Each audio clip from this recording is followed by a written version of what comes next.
கலா இளமதி வீட்டுக்கு வந்திருக்காங்க. இளமதி கிட்ட சொல்றாங்க, பரமன் மனசு முழுக்க நீந்தாமா இருக்க. அவன் பழச மறக்கலம்மா. அவன் இன்னொரு பொண்ண கல்யாணம் பண்ணிக்கிறதுக்கு நீந்தாமா அவன்கிட்ட சம்மதத்தை வாங்கணும். இளமதி சொல்றாங்க கலா கிட்ட, நான் எப்படியாவது சம்மதிக்க வைக்கிறேம்மா பரமனை. பரமன் கோயிலுக்கு வந்திருக்காரு.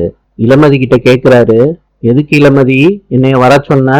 இளமதி சொல்றாங்க, பரமா, நீ கல்யாணத்தை பத்தி பேசும்போது ஒத்துக்க மாட்டேன்னு சொன்னியாமே, நீ என்னைய மனசுக்குள்ள வச்சுக்கிட்டு கல்யாணத்துக்கு ஒத்துக்க மாட்டேன்னு சொன்னது ரொம்ப ரொம்ப தப்பு பரமா. பரமன் சொல்றாரு, இளமதி, நீ மாத்திரம் அசோக்க உன் மனசுக்குள்ள இன்னைய முடியும் வச்சுக்கிட்டு இருக்கல்ல. இளமதி சொல்றாங்க, அதெல்லாம் தெரியாது பரமா, நீ கல்யாணத்துக்கு ஒத்துக்கிட்டு தான் ஆகணும். நான் கலா அம்மாவுக்கு வாக்கு கொடுத்திருக்கேன், இதுக்கு மாத்திரம் ஒத்துக்கல பரமா, உன் முகத்திலே நான் முழிக்க மாட்டேன் சொல்லிட்டு இளமதி கோவத்தோட போறாங்க. பரமன் பின்னாடியே போறாரு. நாளை சந்திப்போம்.